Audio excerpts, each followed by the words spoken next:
Muy buenas tardes con todos, sean cada uno de ustedes bienvenidos. El día de hoy tenemos un webinar con uno de nuestros socios, que es Balta. Le cedo la palabra a Byron Figueroa, quien es parte de esta importante empresa, para que pueda realizar la biografía de los expositores. Muchas gracias, Eliana. Buenas tardes, comunidad empresarial, socios de Anchan. Realmente para mí es un honor tener la oportunidad de interactuar con ustedes nuevamente. Y más que nada me alegra y me enorgullece presentarles pues a dos de nuestros socios de Balta y adicionalmente a un asociado pues con larga experiencia y trayectoria en el tema que nos atañe el día de hoy. Voy a iniciar presentando al abogado Cristian Vaquerizo. Cristian Vaquerizo es partner de Legal e Impuestos en Balta, tiene más de 18 años de experiencia en el área de consultoría legal tributaria, tanto corporativa como local. Fue gerente senior legal en Deloitte y fue líder nacional de Tax Controversy también en dicha firma. Exdirector de la Agencia Nacional de Tránsito y exdirector jurídico de la Autoridad de Tránsito Municipal ATM. Ha sido pues asesor de corporaciones multinacionales locales, incluyendo compañías del sector industrial, aeronáutico, comercial, telecomunicaciones, servicios, entre otros. Catedrático universitario en Derecho Tributario y Laboral, abogado de los tribunales y juzgados de la República del Ecuador y máster y especialista en Derecho Tributario y Aduanero. Bienvenido, Cristian. Nuestro siguiente invitado y expositor, si me ayudas, por favor. Siguiente lámina.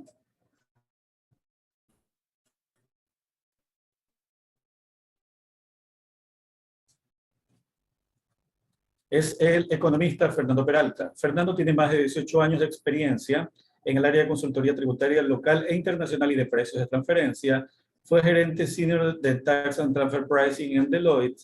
Ha sido asesor de corporaciones multinacionales locales, incluyendo el sector industrial, aeronáutico, comercial, telecomunicaciones, servicios, entre otros. Ha sido y es capacitador a cursos de entrenamiento tanto en Colombia, Perú, Argentina, México y Estados Unidos. Catedrático en temas tributarios y financieros, es economista con una mención en gestión empresarial internacional, MBA y mantiene una maestría en contabilidad y finanzas. Nuestro tercer invitado y asociado, tenemos el orgullo de presentar al abogado Oscar Jiménez, socio fundador de Jiménez Duarte y Asociados. Tiene más de 17 años de experiencia en el área de Derecho Tributario Comercial, Corporativo e Internacional. Fue a su vez gerente de Tax and Legal en Deloitte, Colombia, y fue ex asociado de José Herrera Ruiz, también en dicho país. Su trabajo se concentra en el derecho tributario y comercial, especialmente en asuntos de estructuración tributaria local e internacional, incluyendo fusiones y adquisiciones de organizaciones y financiamiento estructurado. Profesor de posgrado de tributación en la infraestructura en la Universidad Externado de Colombia. También ha versado sobre tributación en transacciones internacionales en la Universidad de La Sabana e IVA en la Universidad Javeriana. Abogado especialista en Derecho Tributario de la Universidad del Rosario, especialista en Derecho Aduanero de la Universidad Externado. Ha realizado la maestría en Derecho Tributario Internacional en la Universidad de Florida, Estados Unidos, y desarrolló su maestría en Administración de Empresas en la Universidad de los Andes. Los dejo pues con los expositores. Para nosotros como parte de Balta es un orgullo y nos enaltece mucho compartir con ustedes como comunidad empresarial y pues bueno, quedan en las mejores manos. Adelante con la agenda.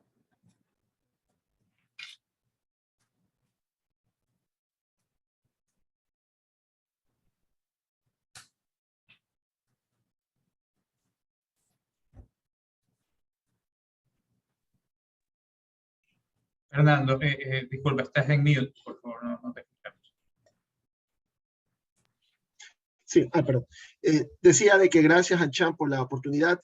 Vamos a discutir un tema, el intercambio de información tributaria Ecuador-Estados Unidos, que realmente hace aproximadamente 2 o 3 semanas se fue aprobado por la Asamblea y que se espera que tenga vigencia a partir de septiembre de este año.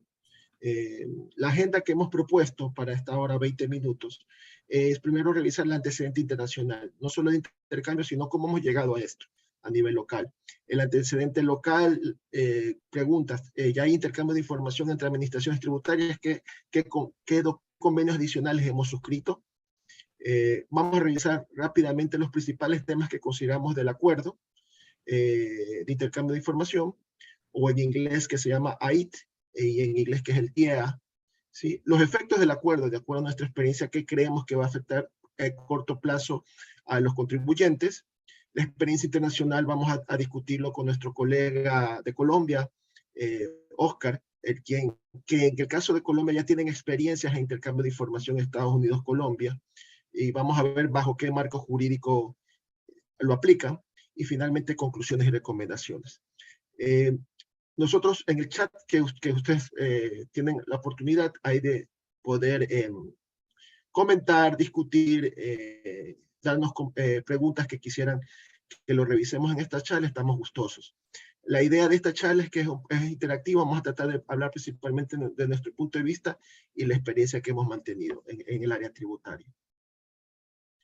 El primer punto, antes de comenzar la charla, sí nos gustaría, y para los que están en la conferencia, sí nos gustaría que por favor si puedan ingresar a menti.com, ¿sí? Y por favor usar el código 2875-6174, donde hacemos la siguiente pregunta. Desde su criterio, ¿cuáles creen que serán los retos, desafíos, amenazas que deberán considerar los contribuyentes con la vigencia del acuerdo de intercambio de información? Sí, sí nos gustaría conocer sus comentarios y poderlo aplicar en el, saber cómo lo estamos, cómo creemos que esto podría aplicar, cómo lo estamos viendo, ¿sí? Entonces, si gustaría, esto es en línea, agradecería mucho sus comentarios, ¿sí? Que comencemos a ver. Sí, y aquí son criterios, pueden ser, es que usted tiene que poner su comentario. Quisiera ver qué comentarios tienen ustedes como contribuyentes. ¿Sí? ¿Qué creen? ¿Cuáles creen que serán los retos que tienen que enfrentar, sea personas naturales o personas jurídicas?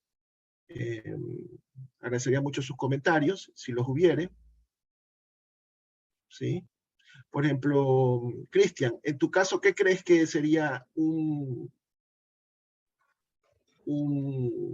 caso? ¿Qué crees que podría afectar para los contribuyentes? Mira, Fernando, yo principalmente yo creo que este tema de intercambio de información, más que afectar, robustece a la administración tributaria para poder verificar o determinar los tributos tanto a personas naturales como personas jurídicas. Y también, viéndolo desde el punto de vista técnico, también ayudaría mucho a contribuyentes de poder defender posturas ya con información clara que venga basado en este convenio de intercambio de información. Lo que sí creo que tanto los contribuyentes tienen que prepararse técnicamente, tienen que enfocarse y hacer una revisión integral con la finalidad de que cuando exista intercambio de información por parte de la Administración Tributaria ecuatoriana, puedan estar preparados y defender ciertas posturas, pensando y enfocándonos desde el punto de vista que los contribuyentes cumplen con sus obligaciones tributarias, ¿correcto? Pero no necesariamente la información que las administraciones tributarias pueden ubicar pueden ser bien interpretadas.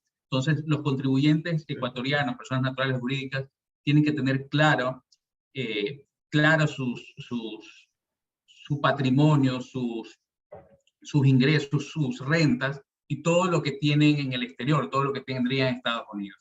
Me parece que esto va a ayudar mucho por temas de transparencia fiscal y también creo que los contribuyentes tienen que prepararse a esto. Yo no lo veo como una amenaza, yo lo veo como un desafío y el desafío es la preparación de todos los contribuyentes. Perfecto. Creo que tenemos un problema con el Menti. Sí, agradecería a los participantes si pueden poner sus comentarios en el chat y nosotros lo estamos leyendo. ¿Sí? ¿Cuáles creen que serán los retos, desafíos, amenazas? que deberán considerar los contribuyentes, ¿sí? Claro, yo agregaría ahí que Sí, ponte a Oscar, por pensar favor. que cuando nace FATCA, o sea, el Foreign Account Tax Compliance Act, realmente pues eso fue en el año 2014 cuando estaba Obama. Y Obama lo que quería era hacer una ley de empleo y pues lo que necesitaban ingresos. Entonces, ¿qué es lo que se dio cuenta? Se dio cuenta que los americanos que no estaban residiendo en Estados Unidos estaban omitiendo ingresos y activos en el exterior. Y la forma más fácil de ubicarlos pues era a través del sistema financiero. Entonces, por eso en el 2015-16 hubo un dolor de cabeza en el mundo, porque la gente decía que si no daba la información, pues tenía que tener una sanción que era una retención del 30%. Entonces, claro, los países comenzaron a acogerse a los diferentes acuerdos. El de Colombia es bilateral. ¿Qué significa? Estados Unidos nos da información, pero nosotros también le damos información a Estados Unidos. Entonces, cuando tú hablas de los desafíos, realmente el desafío más grande es poder administrar la información que va a llegar y que sea armónica con lo que se está declarando. Entonces, si en Estados Unidos se dieron cuenta de esa problemática, pues claramente cualquier país de Sudamérica va a tener la misma situación, ya sea por omisión o por error o por falta de conocimiento, porque nuestros sistemas tributarios son de renta mundial.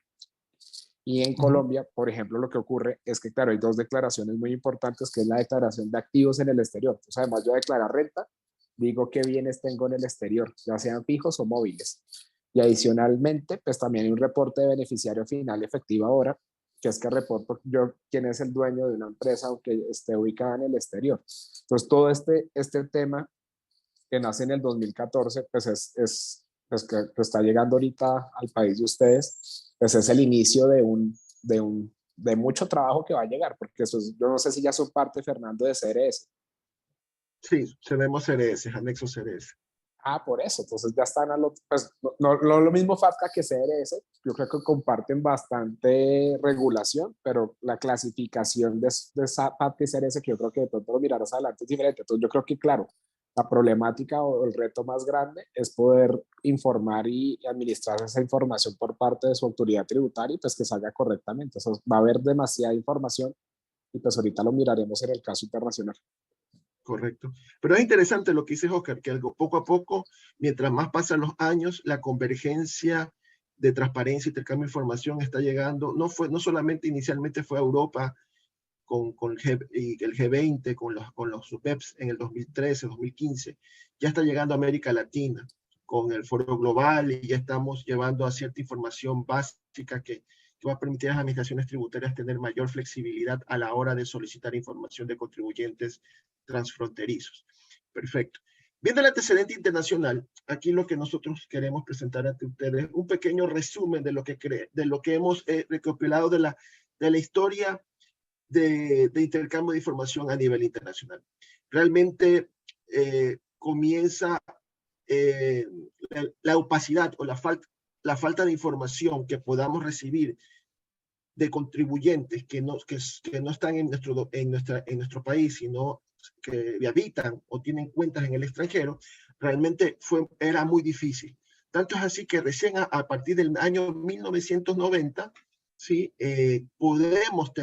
Podemos comenzar con la primera introducción de estos acuerdos de intercambio de información, con el modelo de la CIAT.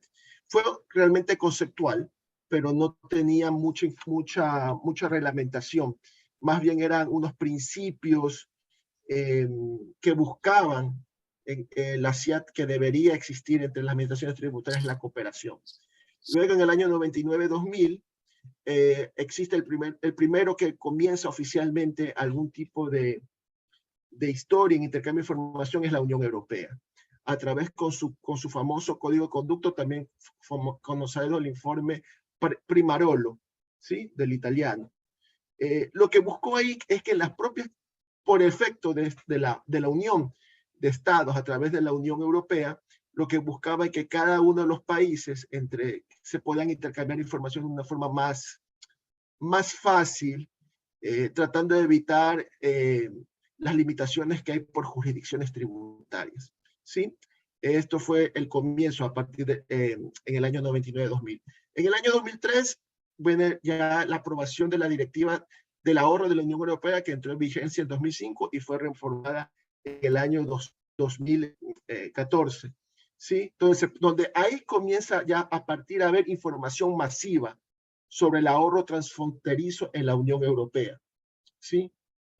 Luego de esto viene en el 2006, pasamos al foro, al Joint Transfer Pricing Forum, el foro conjunto de precios de transferencia de la Unión Europea, que más allá de que sea de precio de transferencia, su importancia histórica radica en que por primera vez se coloca en la agenda de la cooperación internacional la lucha contra la evasión tributaria, el fenómeno de precio de transferencia, y también ya comienza a haber un manejo de información transfronteriza entre países con una mayor formalidad.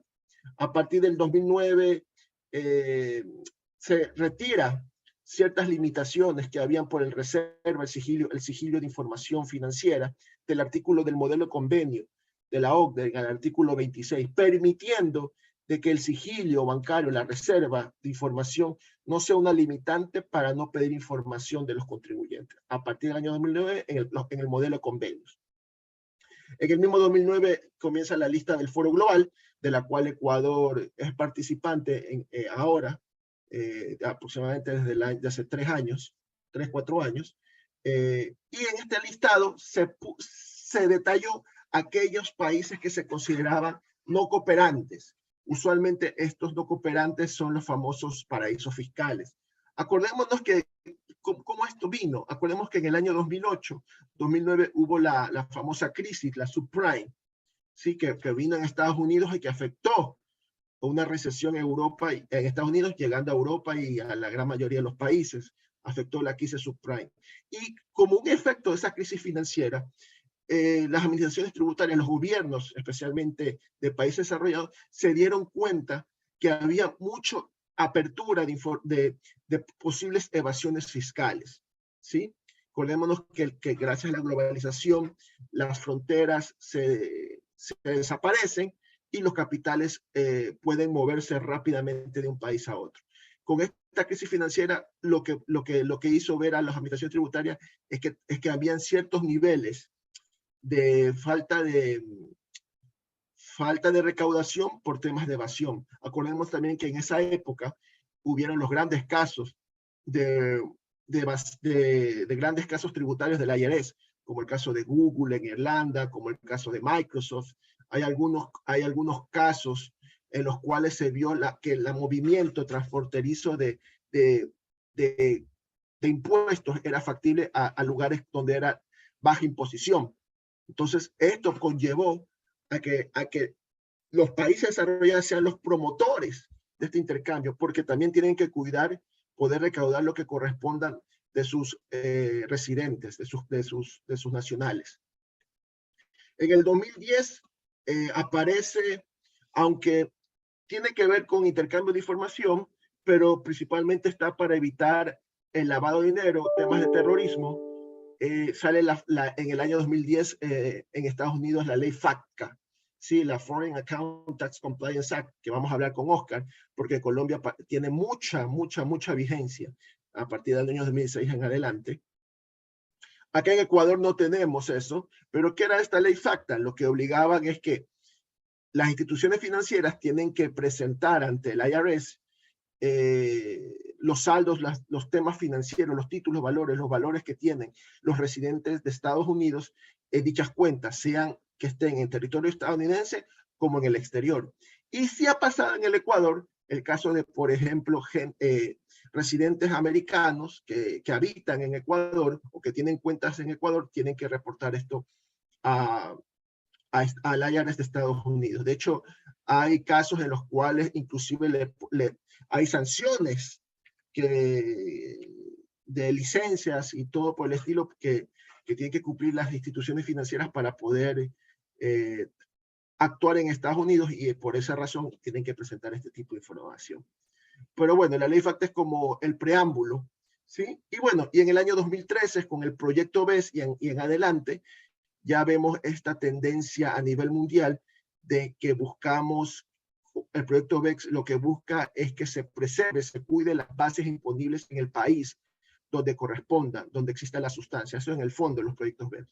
Y como resultado de eso, el intercambio de información va a permitir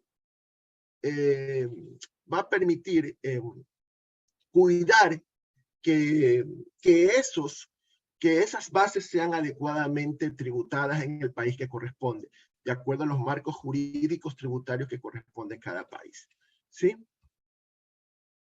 Perfecto. En respecto a antecedentes locales, y antes de comenzar, no sé si Oscar nos podría dar un comentario sobre qué él piensa sobre qué piensas tú sobre esta evolución internacional del intercambio de información. ¿Lo ves va a ser más rígido? ¿Cómo tú ves, cuál es tu expectativa? Mira que Colombia tiene una, no sé si ventaja o desventaja, pero nosotros cumplimos todos los tratados internacionales. O sea, mientras Estados Unidos no firma, nosotros firmamos absolutamente todo y cumplimos la mayoría. Entonces, de alguna manera, yo lo que he visto, porque claro, ya llevamos 2016, allá llevamos más de 6 años en temas de intercambio de información, lo que siento hoy en día es que realmente sí va a tener un efecto importante para los temas de capitales, para tema de movimiento de dinero, de organizaciones, y por el contrario, lo que uno pensaba que era imposible, porque yo al comienzo cuando lo vi y cuando trabajé en los proyectos, yo decía, va a ser muy difícil que los mismos bancos tengan la capacidad de identificar. O sea, esto es un proceso totalmente transversal que no solo impacta contratos, tecnología.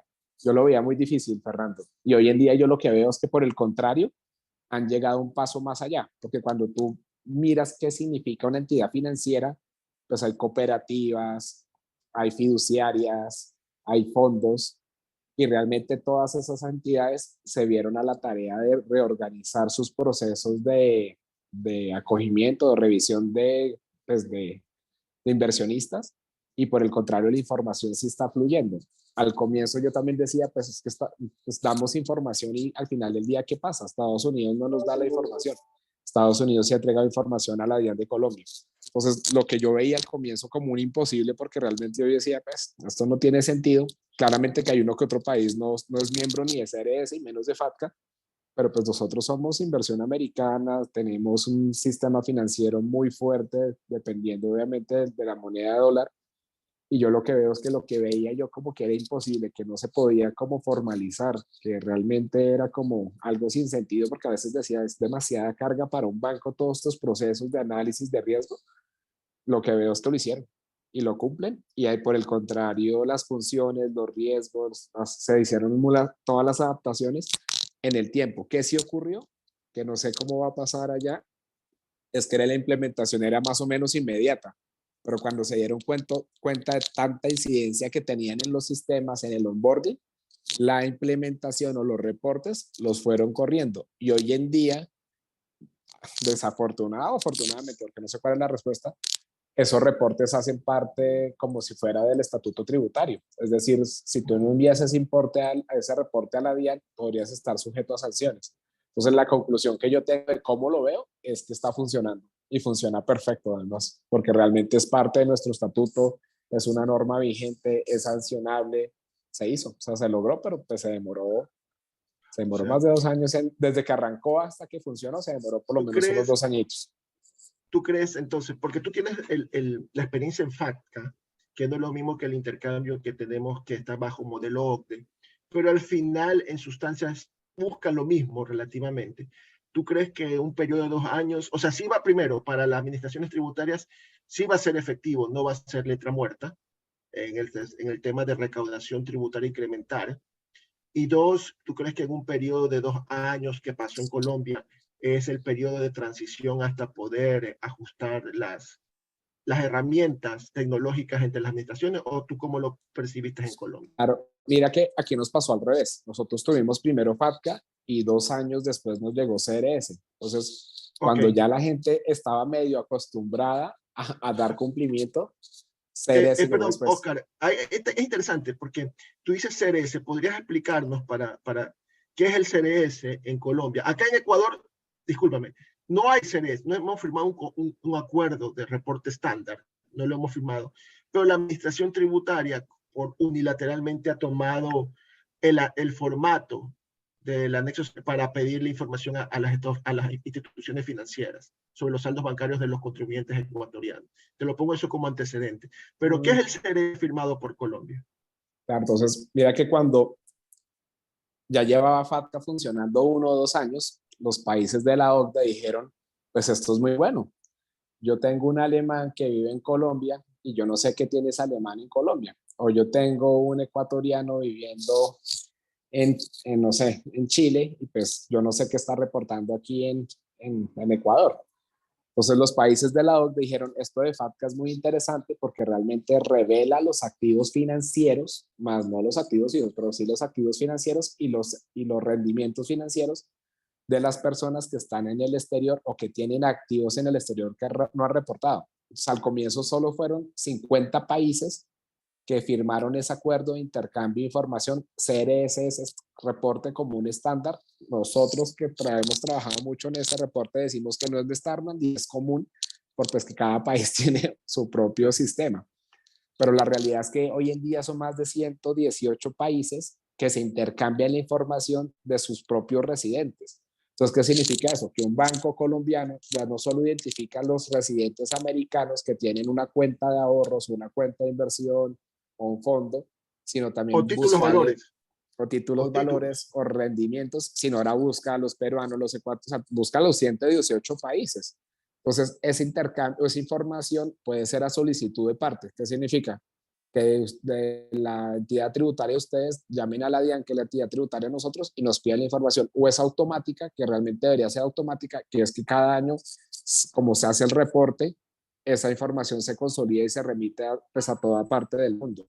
Entonces, FATCA fue como la punta del iceberg, pero realmente el resultado es que, pues no sé, en el mundo son, en mi cabeza no sé, me equivoco si son 156 o 160 y algo países, pero pues ya cuando hay más de 100 que firman el CRS, que es intercambio de información entre residentes de sus distintos países, pues realmente el intercambio de información ya es un hecho, que es lo que yo te decía que al comienzo yo decía, eso no va a pasar, y sí pasó, y sí funciona, o sea, y realmente uno tiene muchísimo trabajo como asesor, porque uno le pasa dos cosas, que tienes que hacer la clasificación FATCA, tienes que hacer la clasificación CRS, te van a llegar los formularios W8, W8B, W9, pues para la residencia fiscal de personas naturales, y pues claro, es tanta información y tan internacional que uno arranca con la clasificación, y obviamente el proceso, yo mando unas diapositivas ahorita, si tenemos tiempo les muestro como cuál es un proceso básico de un trabajo, que pues eran de 4 hasta 8 meses en un banco, en una entidad grande,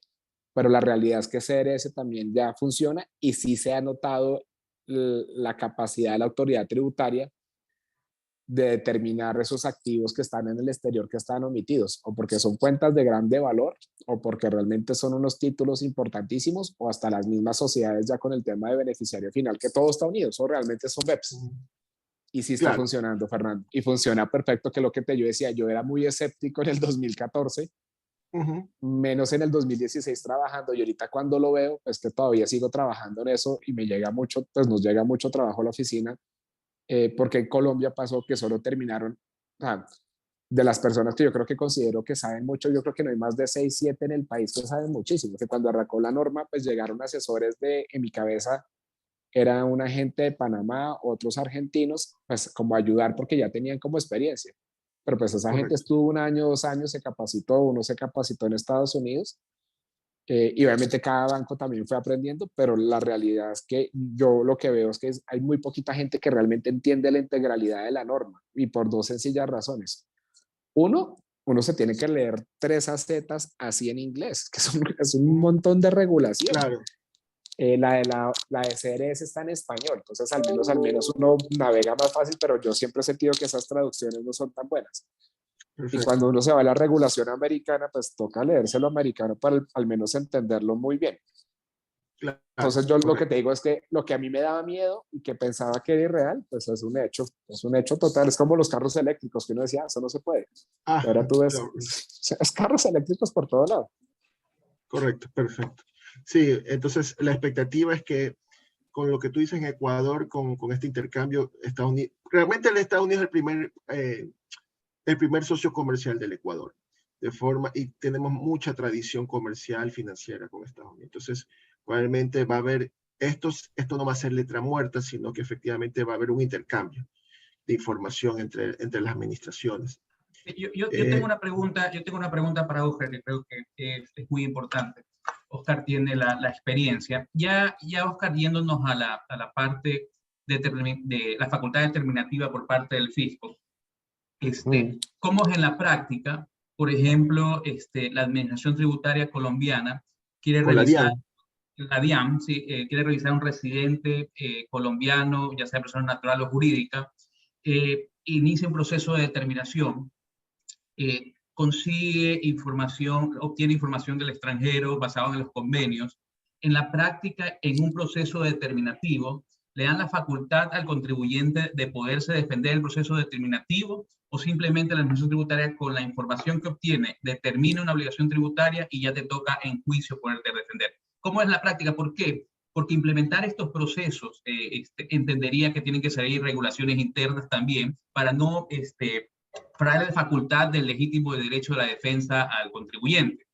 Eso es un punto. Y otro punto que también pasa en el Ecuador, Oscar, es, por ejemplo, hemos visto, y es más, yo tengo la experiencia muy directa, que la Administración Tributaria Ecuatoriana, con la finalidad de observar temas de mala aplicación de convenios para evitar doble tributación, o materia de beneficiarios efectivos o beneficiarios fiscales, obtienen información del extranjero, que no necesariamente lo hacen por intercambio de información. Y bueno, y definitivamente esa información obtenida del extranjero sin obtener por intermedio de un intercambio de información no debería ser confirmada como prueba por parte del Tribunal Fiscal. ¿Cómo en la práctica, ya en la implementación de esto y ya en la legítima defensa, ha actuado el contribuyente colombiano? Claro, te voy a contar la historia. Es que ha pasado mucha agua por debajo del puente, como dicen. Pero ahí, ¿qué ocurrió? Primero, la autoridad tributaria no tenía un equipo para hacer esas fiscalizaciones. Entonces, primero se armó un equipo internacional dentro de la DIAN. Entonces, podía haber un equipo internacional de fiscalización o un equipo de precios de transferencias, pero se designó un equipo especial para el tema de intercambio de información. Entonces, una unidad especial dentro de tu entidad tributaria, porque pues obviamente es un tema nuevo para administrar, es un tema de videoprocesos, habeas data, realmente hay demasiada información delicada. Lo segundo que ocurrió es que Colombia vio una oportunidad de normalizar activos. ¿Qué significa eso? Había mucha gente con bienes, con activos financieros, que valga la redundancia, que estaban siendo omitidos en nuestra renta mundial. Independiente que rentaran o no rentaran, pues tú tienes que declarar un patrimonio en Colombia sobre tu renta, sobre tus activos mundiales. Entonces, al igual que acá, hubo una regulación que se llama la normalización. Entonces te decían que si tú normalizabas tus activos, es decir, los declarabas, pues pagabas una penalidad, pero no pagabas la sanción completa. Entonces la penalidad, al inicio ya la memoria me falla porque eso ya lleva tiempo, ahorita está en el 13 o en el 17, pero al comienzo era como el 11%, el 10%. Entonces tú pagabas una penalidad sobre el activo omitido, pero no pagabas el 35%, pues que más las sanciones más los intereses. Entonces la autoridad tributaria lo que dijo es normalice o pues vamos a tener la información.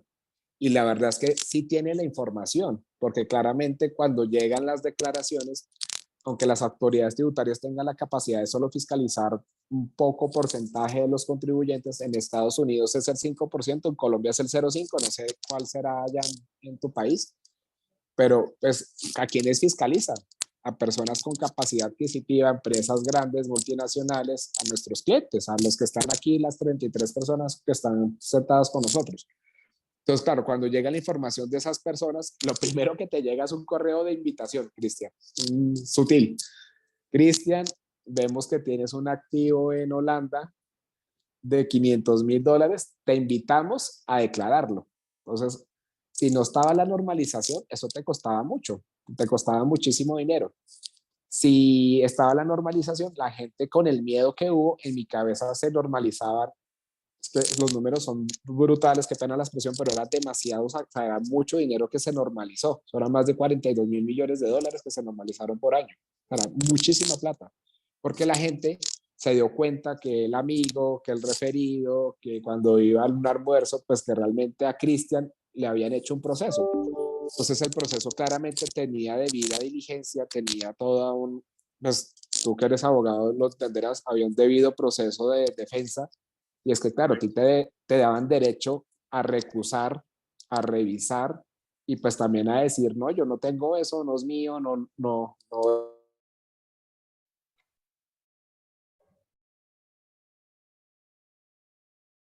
tan asustada, que tenían toda la razón de perder, que tú sabes que en un proceso pues uno tiene una posibilidad de ganarse en un 10%, un 50-50, y pues cuando vas más del 90 ya ganaste. En estos procesos era una posibilidad del 90% de perder, o sea, un 10% de ganar. Entonces, Oye, realmente Oscar, y aquí el tema, aquí también el tema del beneficiario efectivo, el beneficiario final, también tiene mucha vinculación, ¿no? Porque no solamente afectó a la persona jurídica que tenga cuentas en el exterior, sino también van hasta el último nivel.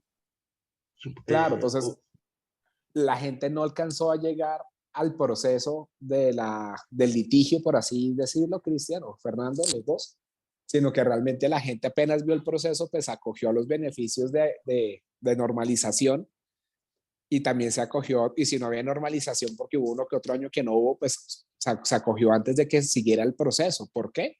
Pues porque toda la información era fehaciente, era real, y la gente a veces pensaba, porque eso también era un irreal mío, que si tenía 5 niveles o tenía 3 niveles, había un fideicomiso, una fundación, un SPV, o sea, que habían tanta triangulación en la propiedad, pues nunca iban a llegar a Fernando.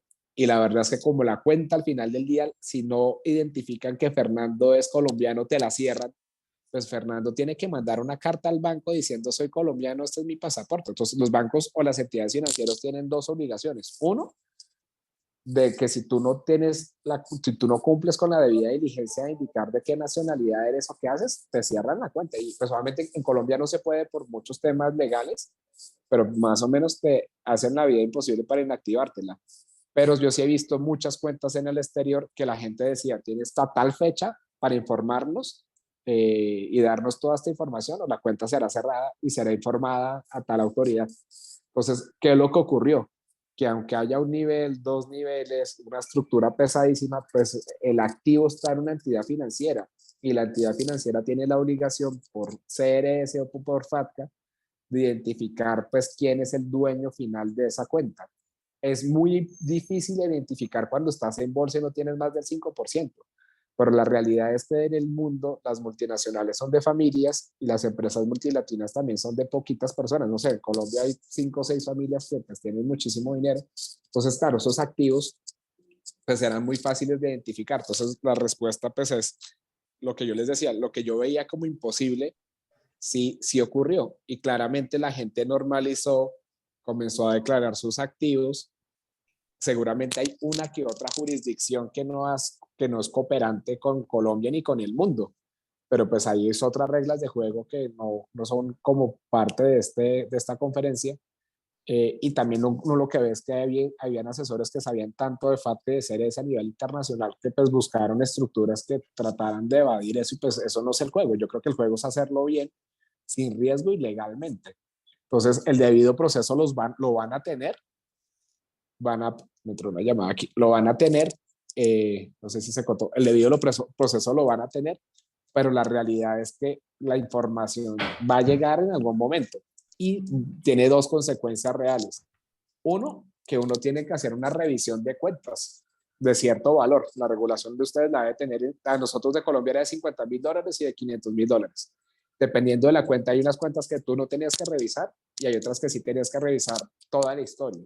Y obviamente de ahí para adelante tenías que mirar qué vas a hacer. Entonces la foto del activo pues ya está tomada, porque todos los años obviamente tuvo que haberse identificado quién era el cuentaviente. Entonces es muy difícil desaparecer lo que existe. Es como tapar el sol con las manos. Entonces, yo eso que veía imposible, realmente lo que tocó hacer es comenzar a declarar, a organizar, a preparar la información y a documentarse, porque la gente que no había declarado esos activos o esas inversiones, pues las tuvo que declarar en algún momento.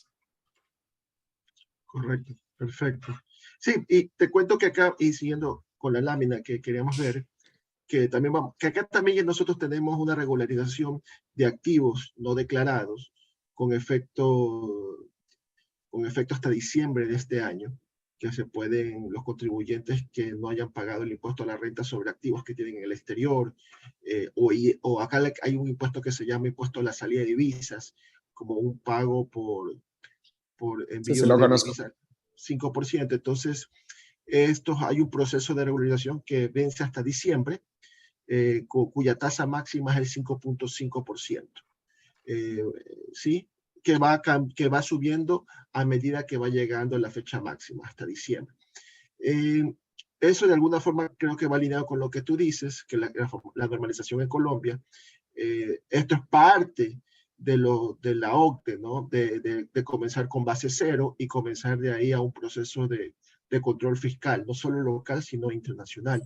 Y en ese sentido, en el Ecuador, el antecedente es que respecto a intercambio de información, nosotros, el intercambio de información básico está en los convenios, en ciertos convenios para evitar doble imposición, el famoso artículo 26, que ha aplicado por muchos años en el Ecuador, ¿sí? Que de alguna forma es un artículo que está, pero que en la práctica es complicado, porque no había una regulación, una reglamentación. Luego nosotros en el Ecuador tenemos convenios de cooperación entre administraciones tributarias con Perú y Argentina, donde se hablan sobre los famosos requerimientos de información bajo pedido, espontáneo, automático, controles posteriores. Y como convenios bilaterales de intercambio de información tenemos con Costa Rica y actualmente con Estados Unidos. Que interesante porque Costa Rica tiene ciertos regímenes fiscales preferentes. Entiendo que por esa razón Ecuador buscó tener un convenio con Costa Rica y con Estados Unidos, además de que es nuestro primer socio comercial. También tú sabes que hay offshores en Estados Unidos, domiciliados en ciertos estados y con ciertas particularidades societarias. Por ahí yo creería que en un momento dado también va a tener que suceder con Panamá, en el caso de Ecuador, para poder cerrar aquellos países que tienen ciertos beneficios tributarios que a nivel internacional son considerados paraísos fiscales. Complementando lo que tú dices, Fernando, con respecto al régimen de regulación de activos del exterior, y de seguro en Colombia también pasó, la administración tributaria, de acuerdo a una reforma que hubo aplicable a partir de este ejercicio económico, Oscar, nos dice todos los activos que tengan los residentes ecuatorianos en el exterior, decláralos y solo paga estas tarifas, como decía Fernando, hasta máximo un 5%. Y te da la facultad de la administración tributaria y te dice, sobre esto que has declarado no te vamos a iniciar procesos determinativos. Entonces les están advirtiendo a los residentes ecuatorianos, ok, regulariza tus activos, caso contrario, bueno, ya con todos los procesos, con este tema de los convenios de intercambio de información, definitivamente va a ser mucho más fácil por parte de la administración tributaria poder observar. Entonces, los contribuyentes residentes ecuatorianos tenemos esta posibilidad de regularizarnos, y la regularización debe ser hasta el 31 de diciembre del 2022. De seguro esto también pasó en Colombia antes de aplicar estos convenios de intercambio de información. Sí. Sí, eso está vigente. Ahora, es interesante sobre este tema de la regulación de activos, que la norma expresamente señala que solamente con este pago de esta penalidad del 5.5 hasta 5.5%, solamente es para impuesto a la renta e ISD.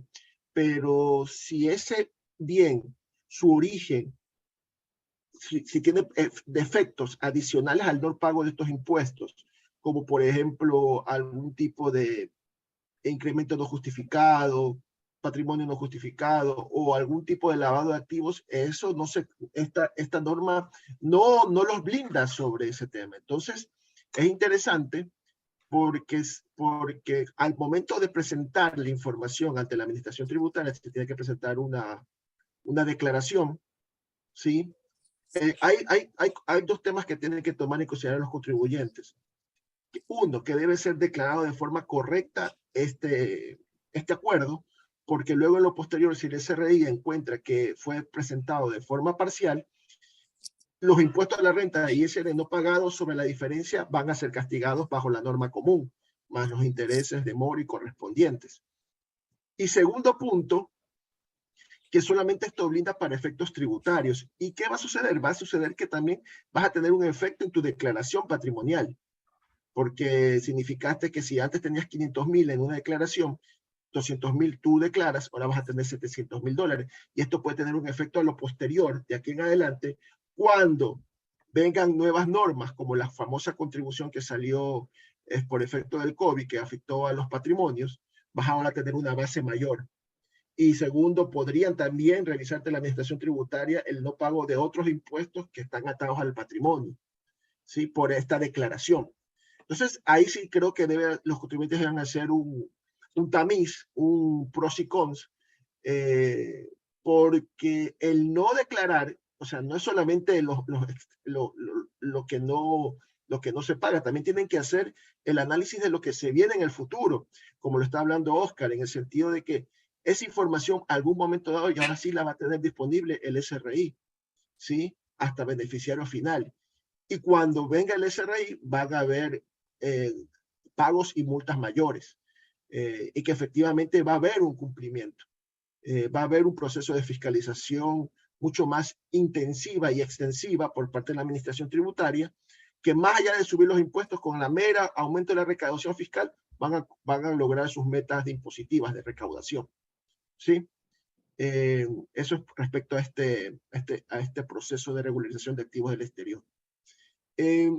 Regresando, respecto al acuerdo, a este acuerdo de intercambio de información, va a haber mayor información entre las administraciones tributarias, entre el IRS de Estados Unidos y el SRI. ¿Sí? ¿Cuál es su alcance? Son los impuestos federales y los impuestos administrados por el SRI. Es importante. Entonces, esto no tiene que ver con la SENAE o no va a tener que ver con algún impuesto municipal. Solo los impuestos administrados por el SRI. Ese es el marco de acción. ¿Qué tipo de intercambio de información hay? Hay el primero, el intercambio de información previo requerimiento o lo famoso bajo pedido. Y es interesante que cuando leemos el acuerdo en su artículo 5, primero la parte interesada solicita a la otra parte la información. Y no necesariamente la debe tener la administración tributaria que es solicitada, esa información. Tiene que hacer el mayor de los esfuerzos por cumplir con esa información. ¿Sí? Es decir, si SRI le pide al IRS de Estados Unidos una información del contribuyente Fernando Peralta sobre acciones, si tiene, quizás el IRS no tiene ese alcance de información, la tiene la SEC, un ejemplo, o la Comisión de Valores de Estados Unidos, pero el IRS tiene que hacer todo lo posible por recabar esa información, con el fin de proporcionarle a la parte que requiere la información solicitada, con independencia de que eso fuera para fines tributarios o no del SRI de Estados Unidos. Tiene que hacer el recabar la información, ¿sí? De tanto así que habla de procesos que se debe especificar, tiene que si se toman testimonios inclusive, o exhibición de libros, documentos, registros, tiene que especificarse la hora y lugar para la toma de testimonios. Es decir, hay cierto proceso de fiscalización, de auditoría que debe cumplir ciertos parámetros de cumplimiento para de alguna forma darle validez a esta entrega de información, que no sea solamente, no, aquí está mi base de datos, toma, de lo que me pediste. No, tiene que haber un proceso de alguna forma de calidad de la documentación que se quiere presentar. ¿Sí? Libros, documentación, también piden poner bajo juramento al individuo que rindió testimonio, exhibió libros. ¿Sí? Eso está pidiendo. Permitir la presencia de individuos designados por la autoridad como sujetos involucrados, incluyendo al acusado, al abogado, a individuos investidos, ¿sí? Con jurisdicción por parte de la administración tributaria. Es decir, que se hace un símil de un proceso de auditoría fiscal, pero más limitado, con el ánimo de recabar la información solicitada por el país requiriente. Entonces, luego de esto hay el famoso intercambio automático de información, que es otro tipo de entrega de información. Esto está en el artículo 6, La norma señala que las autoridades deben definir el modelo de intercambio. Creemos que muy probablemente van a usar el famoso anexo CRS, que está vigente en el Ecuador, que este anexo es que da a las instituciones financieras como un resumen de saldos, de los títulos, valores, cuentas, que cada cuenta ahorrista tiene en los bancos, ¿no? Entonces, ¿qué va a suceder? Eso ya tiene esa información para presentar la información. Esa podría ser la forma de intercambio con el IRS de Estados Unidos. ¿Qué pasa con el intercambio de información automática? La ventaja respecto a la anterior es que es mucho más expedita.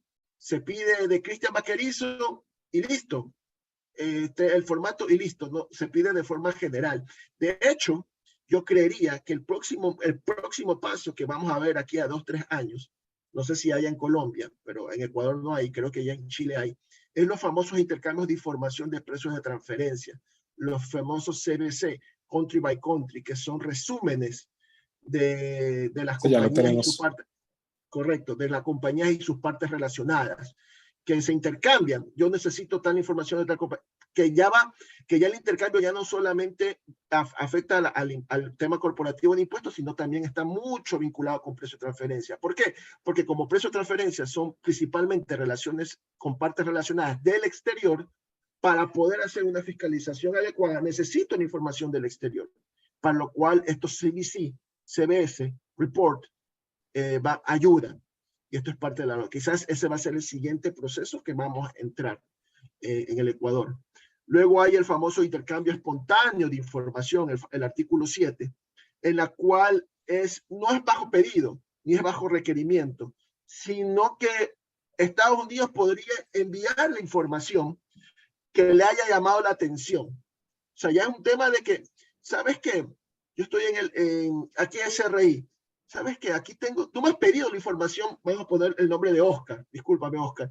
Oscar, que es estadounidense, está acá.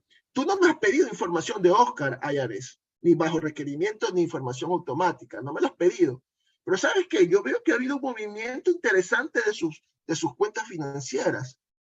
Acá, pero él no es residente fiscal en Ecuador, así que no puedo hacer nada. ¿Sabes qué? IRS, te mando la información y la envía, porque me llamó la atención, ¿sí? Puede ser financiero, puede ser tema de propiedades, ¿sí? Y el artículo 8, realmente son del artículo 5 al artículo 8 lo esencial de este acuerdo, son las famosas inspecciones tributarias en el extranjero.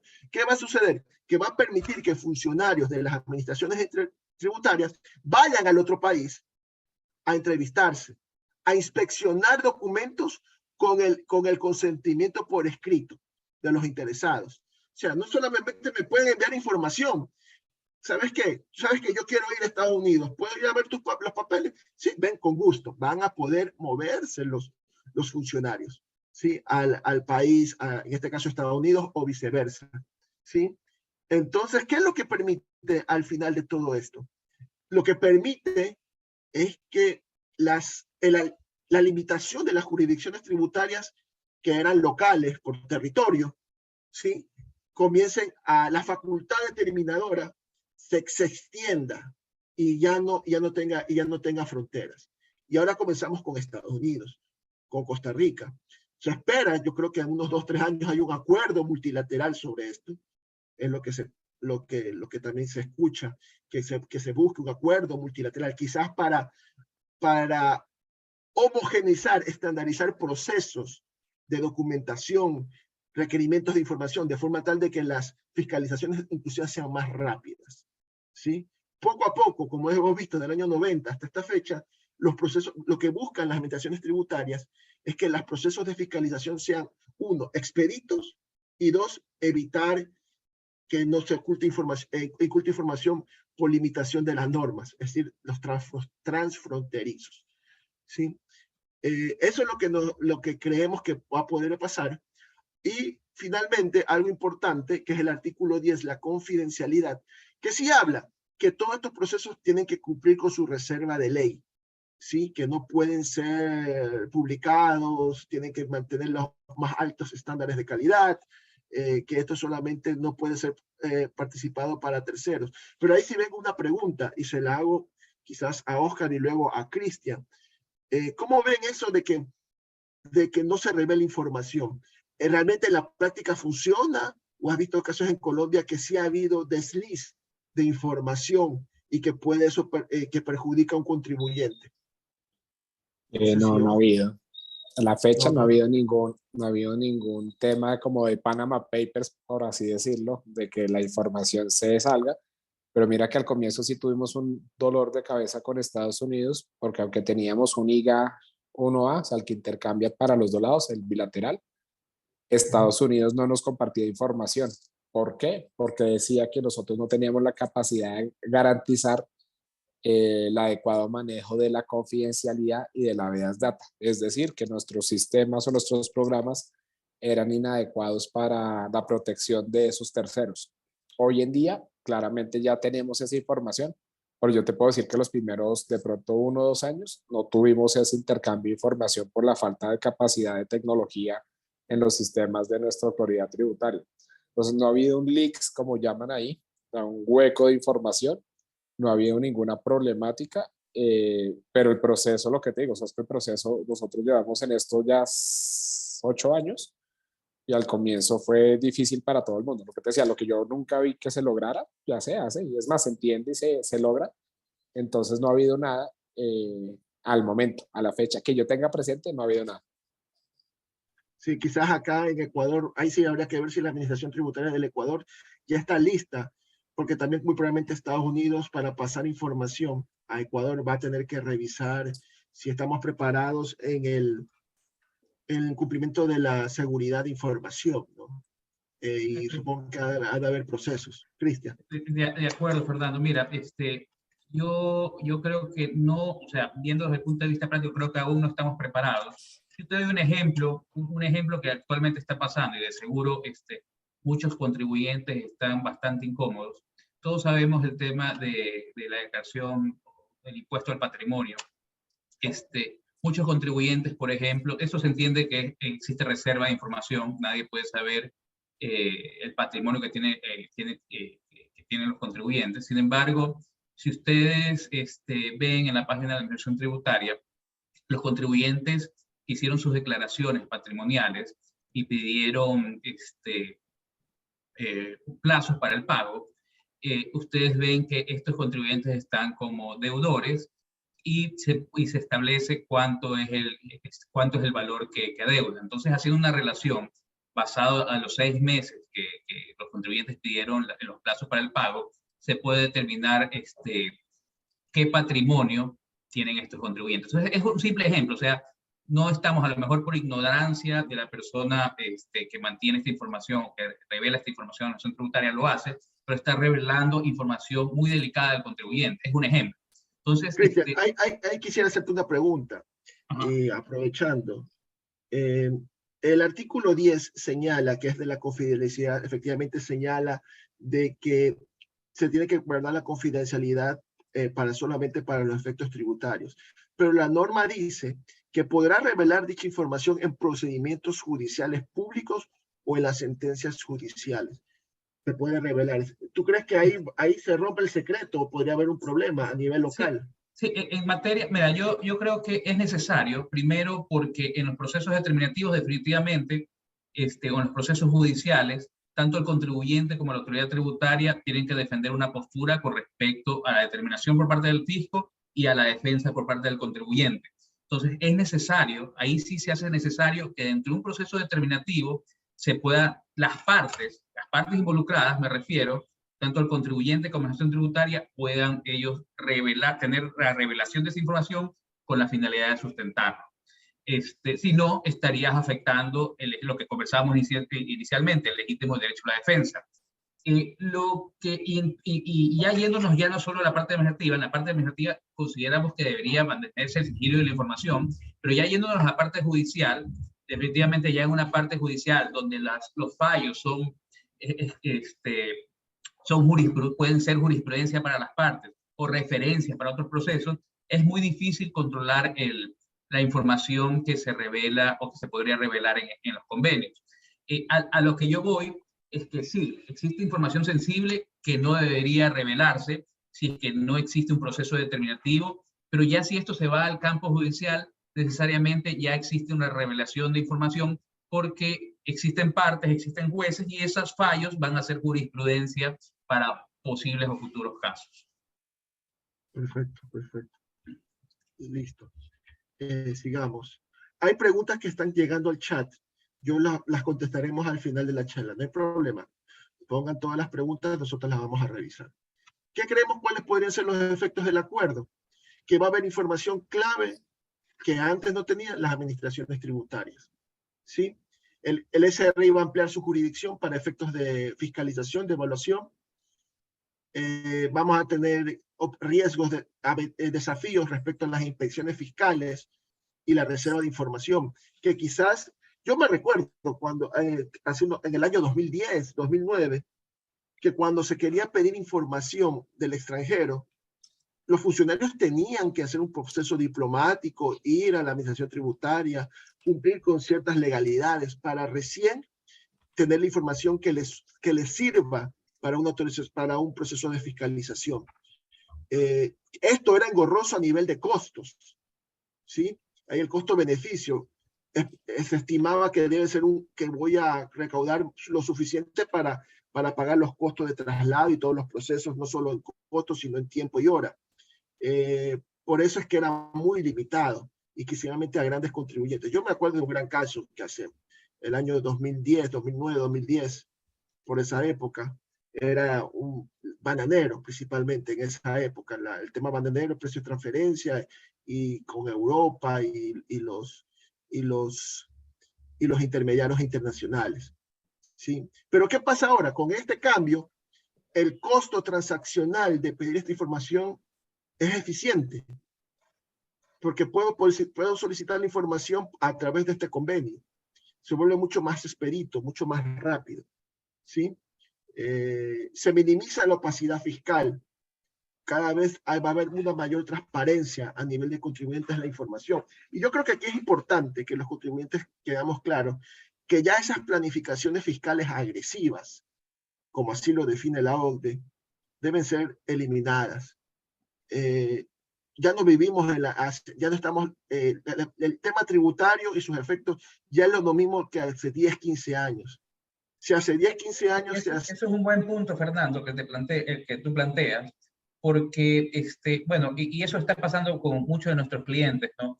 Que ya no se verifica o no se hace análisis de planificaciones tributarias, sino se hacen análisis de posibles riesgos o cómo corregir los incumplimientos que están teniendo con la finalidad de que no puedan ser observados a futuro por la administración tributaria. Entonces, sí, el enfoque ya no debería ser una planificación tributaria, sino es hacer una revisión integral con la finalidad de poder cumplir con la norma tributaria y no tengan observaciones por parte del fisco en posibles auditorías tributarias. Correcto. O sea, la planificación fiscal agresiva, desde el punto de vista práctico, ya cada vez es perder, eso es hacer un problema más grande. Lógicamente que la planificación fiscal agresiva no estaba correcto bajo la ley, pero, o sea, sí se puede mantener una planificación fiscal, pero más técnica, bajo sustancia económica.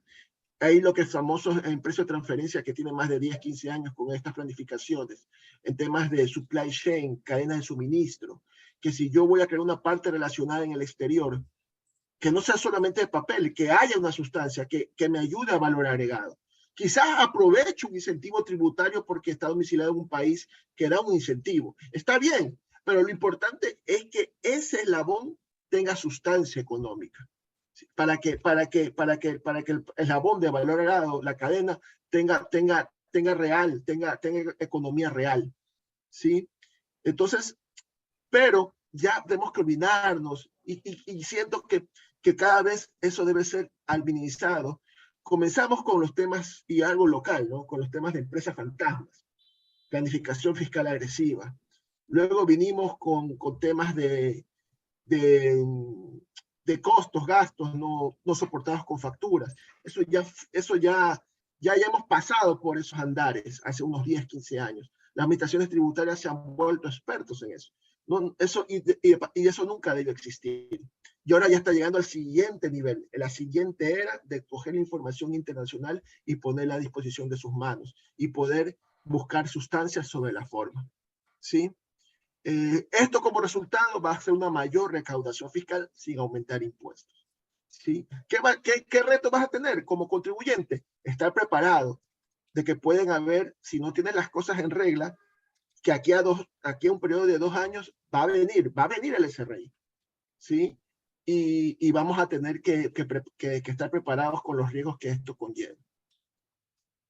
Como Oscar también lo decía, le pasó 2 años hasta que esto en Colombia comenzó a tener fuerza. Claro, y mira que ahorita escuchándote, yo siento otra cosa que no sé si lo están viviendo, porque claro, nosotros facturación electrónica si no llevamos tanto, pero pues ahí vamos. Tenemos nómina electrónica que esa sí ya lleva por ahí año y medio. Tenemos costos y gastos también con documento electrónico hace un rato, pero yo escuchándote, yo desde pandemia, o sea, desde el 2020, yo lo que veo son dos cosas, y es que la autoridad sí está utilizando toda esa información. O sea, ¿qué significa? Que está cruzándola. Y a los clientes, a los contribuyentes, realmente les llega los análisis de diferencias. Y es, oiga, usted está reportando esto, pero aquí me reportaron lo otro. O usted tiene este ingreso, pero en este reporte me sale este activo.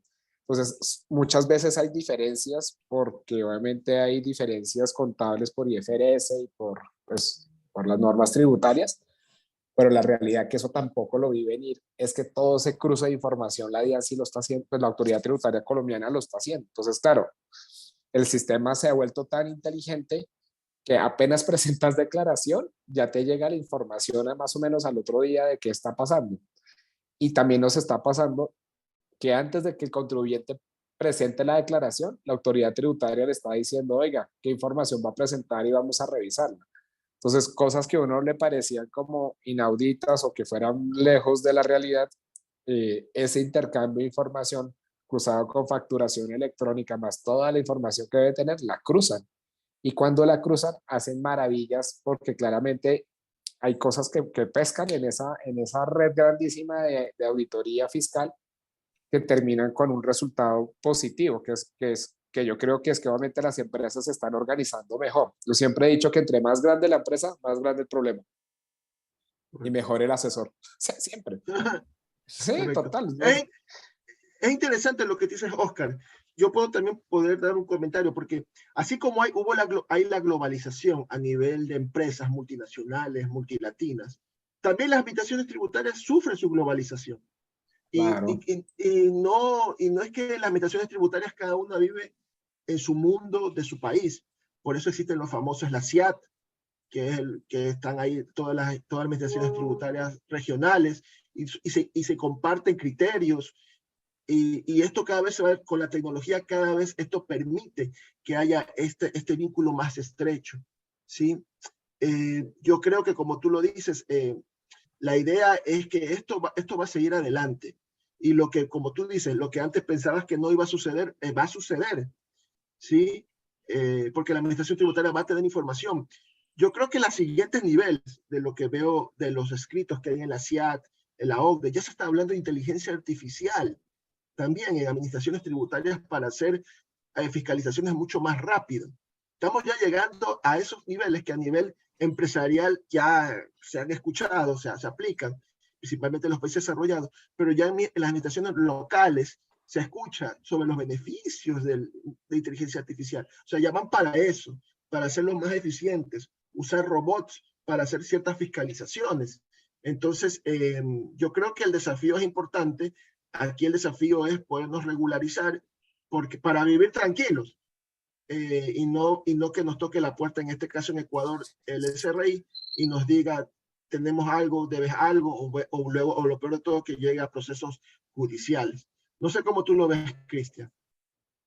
Sí, yo creo que, bueno, lo conversábamos en el webinar anterior, las fronteras, ya no existen fronteras.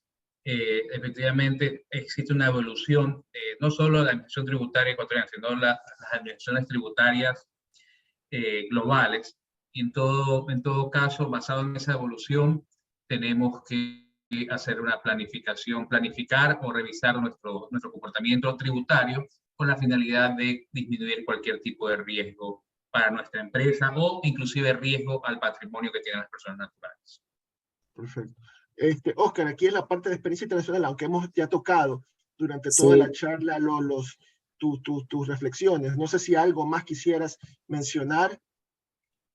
No, yo creo que son como de pronto solo como dos cositas. Uno, se nota que pues obviamente ustedes han vivido muchos temas internacionales y las canas se les nota, entonces yo creo que ustedes saben a qué se saben a qué se van a enfrentar, y yo creo que pues las compañías de alguna manera también saben a qué se están enfrentando. Entonces yo creo que esas planeaciones agresivas que tú llaman, pues claramente uno todavía ve eso y uno le da dolor de cabeza porque es un riesgo tan alto que realmente se termina perdiendo más por ahorrarse menos, es lo que yo veo. Y lo segundo que yo veo, porque veo que también faltan 15 minuticos y me parecería más importante de pronto mirar preguntas y respuestas con la gente del equipo, o que hagan un cierre ustedes, es que yo lo que veo es que las autoridades sí están comprometidas con el apoyo a sus diferentes pares. ¿Qué significa eso? Que antes uno de verdad sufría porque quería hacer una fiscalización de una herencia en Estados Unidos y tocaba el exequatur y eran 8 años detrás de una cuenta. Y pues Cristian, que es abogado, sabe, eso es un dolor de cabeza hacer un tema internacional ya sea una acción judicial o lo que sea. Pero claro, como al final del día el contribuyente está en el país ubicado, el activo más importante está en el país ubicado, pues ya cuando estás de intercambio de información, ejecutar esos procesos, pues es muy sencillo. Yo he visto procesos que terminan hasta con la coartación de la libertad del contribuyente, porque pues no lo dejan salir del país. Entonces aquí hay una autoridad que se llama el DAS, que es la departamento la persona que te permite salir o no de salir del país. Y claro, llega Oscar y dice, no, no está permitiendo salir. ¿Quién te lo está poniendo? No, la autoridad tributaria. ¿Por qué? Porque es que no pagó los impuestos. Entonces yo creo que las entidades están obteniendo herramientas adecuadas para dar cumplimiento a los sistemas tributarios. Porque claro, el sistema tributario es muy formal y pues también hay la informalidad en nuestros países, seamos muy sinceros. Pero esa formalidad por fin ha encontrado la brecha para hacerlo cumplir de forma fehaciente, eficiente e internacionalmente. Porque antes es lo más sencillo, y me duele decirlo siendo yo abogado y tributarista y con todo lo que he hecho en mi vida, lo más sencillo era coger el activo y ponerlo afuera porque eso era esconderlo. Ahora afuera es más visible que internamente. Entonces yo creo que lo que vale la pena es como hacer un cierre por parte de ustedes y nada, darles las gracias por la invitación. Lo disfruté un montón. Te agradecemos muchísimo, Oscar, por acompañarnos. Sí, vamos a cerrar la conferencia con nuestros últimos puntos y entramos con las preguntas que tenemos. Primero, la pregunta gran clave es, ¿estamos preparados? Esa es la pregunta. Tenemos que revisar nuestras declaraciones patrimoniales. Esa va a ser información básica que va a tener la administración tributaria en este momento. Y que de alguna forma, aquellos que se acojan a la regulación de activos, esta declaración patrimonial va a tener que ser modificada. También la revisión de nuestros anexos de accionistas, la presentación del beneficiario efectivo, que es igual al beneficiario final. ¿Sí? Esa información ya la tiene disponible la administración, pero si no declaramos hasta el último nivel, podría que a través de estos cruces con información de Estados Unidos llegar al beneficiario final y pueden haber multas. Hay que evaluar eso. El anexo CRS, ese va a ser intercambio de información que ya tiene disponible la administración ecuatoriana para Estados Unidos. Pero eso no es solamente, ¿sí? Muy probablemente luego vendrán otros anexos. Es la tendencia. Muy probablemente vendrán otros requerimientos para ser compartidos, no solo con Estados Unidos. Luego vendrán acuerdos con otros países, quizás con paraísos fiscales. ¿Sí? Es lo más probable. Colombia ya tiene esa parte. Mira que nosotros con paraísos Correcto. fiscales ya firmamos casi la mayoría que nos interesan, pero esos ya los firmamos después de ser ese. Correcto. Entonces acá muy probablemente van a venir los paraísos fiscales. Toda América, Caribe y la parte de Centroamérica. Incremento del patrimonio patrimonial no justificado. Este es el tiempo, 2022, para poder regularizarlo. Luego, posteriormente, con estos cruces podría el SRI determinar eso. Y acordémonos que un incremento patrimonial no justificado, además de pagar impuestos, podría llevar consigo procesos judiciales penales. El sigilo bancario está limitado para efectos tributarios. ¿Sí? Ahí va a ser un challenge que van a tener las administraciones tributarias, que al momento de la fiscalización y presentar las actas de determinación, tendrán que presentarnos la información con la cual nos glosaron, nos fiscalizaron. Y de mi experiencia que alguna vez tuve, cuando se pidió información de terceros, la administración tributaria sí lo proporcionaba, pero tachaba en negro ciertas palabras claves, que al final no servía para nada porque con eso se necesitaba para poder entender el caso. Entonces, no sé cómo lo va a hacer la administración tributaria en esos casos cuando hay sigilo de información, que sin romper ese sigilo me pueda dar esa información para obtener mi derecho a la defensa. Ese va a ser un gran reto. Pero sin perjuicio de eso, hay que prepararnos, porque el riesgo es mayor. Derecho de defensa y procesos administrativos y tributarios, estudios de planificación tributaria enfocados en la sustancia económica. ¿Sí? Precios de transferencia. ¿Sí? Cada vez se vuelve más importante que no solamente hagan el informe de cumplimiento, revisen sus estudios de precios de transferencia, planifiquen sus precios de transferencia, hagan políticas de precios de transferencia, no seamos solo reactivos, sino seamos proactivos, no esperemos que ya pase la marea, sino que hagamos la represa para que no venga la marea. ¿Sí? Tenemos que prepararnos. Y finalmente, se recomienda mucho un diagnóstico de la situación actual de los contribuyentes. Hacer un tamiz, hacer una balanza de cuáles son mis amenazas, mis riesgos, cuáles son mis oportunidades, beneficio-costo. Quizás ese diagnóstico lo hicieron hace muchos años atrás, pero el panorama tributario local e internacional ha cambiado y hay que nuevamente realizar este tipo de diagnóstico y hacer planes de acción para mitigar los riesgos. Esas serían como nuestras últimas consideraciones para este webinar. Y aquí tengo unas preguntas. Quisiera aprovechar porque también me gustaría cerrar de forma adecuada el webinar del día de hoy. Aquí nos da un comentario, lo que lo voy a leer. Marco, al igual que en los precios de transferencia, creo que el reto, esta fue la primera pregunta, creo que el reto es identificar los posibles riesgos tributarios dentro de un marco de transparencia de la información, ya que en el primer caso, por omisiones o descuidos técnicos grandes o corporaciones se han visto envueltas en glosas de mucho valor. Correcto, Marco, estoy de acuerdo contigo con ese criterio.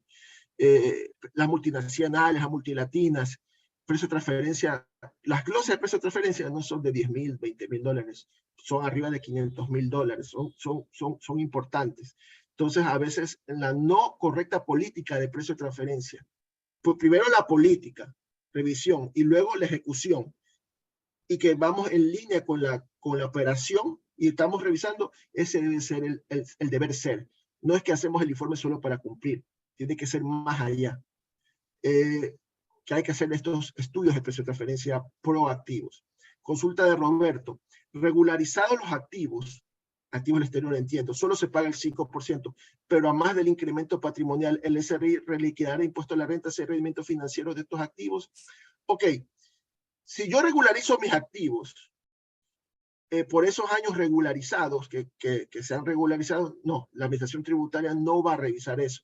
Pero el problema es que si yo declaro esos rendimientos financieros, esa inversión, de aquí en el futuro, voy a tener que pagar los impuestos, ¿sí? Que se surjan de esos activos en el exterior de aquí en el futuro.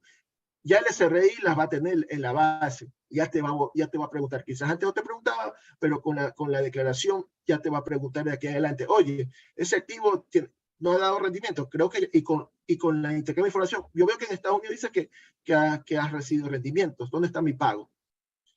Esos son los efectos negativos de la regularización, pero ojo, eso hay que tamizarlo también con los beneficios de la regularización, ¿sí? Lastimosamente, muchos de los contribuyentes, muy pocos contribuyentes, casi decir cero, han hecho regularizaciones. Pero yo creo que quizás no estamos viendo el problema completo. Solamente estamos viendo el numérico como efecto de aquí en el futuro. Pues no estamos viendo todo lo que puede venir en el futuro si no cumplimos adecuadamente. Entonces hay que hacer un correcto diagnóstico. ¿Sí? Buenas tardes, pues. Ok. De justo. USERA entregará de manera automática a Ecuador información financiera de ciudadanos ecuatorianos con activos financieros en Estados Unidos. Sí. ¿Entiéndase por activos financieros dinero? Sí.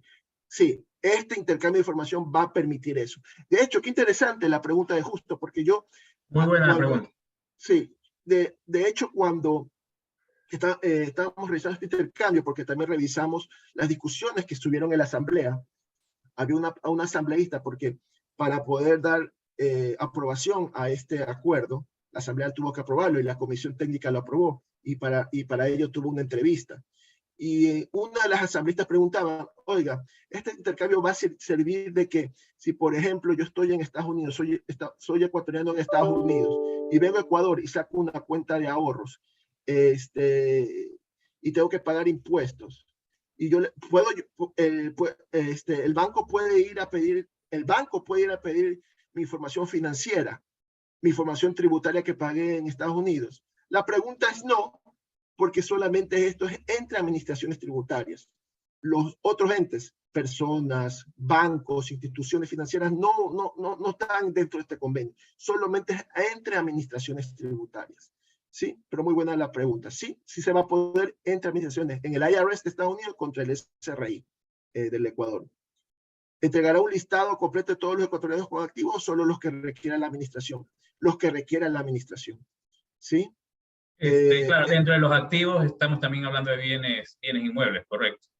Ahora, es interesante porque, sí, quizás automáticamente lo que va a surgir es que los activos financieros son los más rápidos en proporcional de parte de Ecuador, porque tenemos el CRS. Pero eso no significa que Estados Unidos vaya y le diga, oye, SRI Ecuador, creo que Fernando Peralta, que es americano, tiene bienes inmuebles en el Ecuador. Por favor, necesito la información de él. SRI de Ecuador le va a decir, bueno, ¿qué información necesitas? Necesito esto. Y de acuerdo al acuerdo, el SRI de Ecuador tiene que hacer el esfuerzo de recabar esa información. Sí, de recabar la información, así aunque yo no lo esté glosando o fiscalizando a Fernando Peralta, sino que fuera una información que solo la necesita Estados Unidos. Sí, pero eso ya sería bajo pedido. Artículo 5. Sería bueno que, más allá de la charla que escucharon, lean el artículo 5 porque se van a enterar de muchas cosas. Pero respecto a la pregunta de Roberto, solamente lo que requiere la administración. No es que ellos van a tener una base de datos que entran que entran con una clave y comienzan a bajar la información. No es que le están dando acceso a la base. No, me pides de los funcionarios que necesitas y yo te lo envío. ¿Sí? No sé si está todavía Oscar. No sé si así es, Oscar, ¿no? En Colombia. Sí, aquí estoy. Me hizo reír. Siempre va a estar acá. Sí. Ya, listo, perdón. No sé no es que Estados Unidos tiene acceso a la base de datos de la DIAN, sino que Estados Unidos pide la información y esa información pedida es la que se entrega, ¿no? Oscar. Sí, señor, y llega automática además. Correcto. Entonces, con eso creo que estamos contestando la pregunta de Roberto. No sé si tengamos alguna otra pregunta adicional o si no, cerraríamos, Cristian, por favor, para el cierre. Muchísimas gracias. Bueno, a todos los oyentes, clientes que están en el webinar. Gracias a Adam Chan, por nuestro socio, por darnos la oportunidad de poder estar en este webinar. Y Oscar, te agradecemos muchísimo tu experiencia, la experiencia tuya como profesional y cómo se ha venido aplicando estos intercambios de información en Colombia. De seguro le ha servido mucho a los oyentes y a nosotros también como consultores. Te agradecemos muchísimo por el espacio, por tu tiempo y de seguro estamos en contacto porque vamos a necesitar tu experiencia acá en el Ecuador en esta materia en futuros casos. Te agradecemos muchísimo, Oscar, Fernando. Te doy la palabra, Oscar, para que te puedas despedir. Muchísimas gracias por parte de Balta. Un gusto, Oscar, te doy la palabra. No, a ustedes, muchas gracias por la invitación. Mucha suerte con todo el trabajo que va a llegar. Muy amable, pasen bien. Gracias a todos. A ustedes. Cuídate muchas mucho. Gracias. Muchas gracias a cada uno de los participantes del día de hoy. Muchas gracias a nuestros expositores y, como lo habíamos mencionado, socio Balta. Siempre este tipo de eventos trae información que es importante al día a día. Que tengan una excelente tarde. Gracias. Gracias. Gracias. Gracias.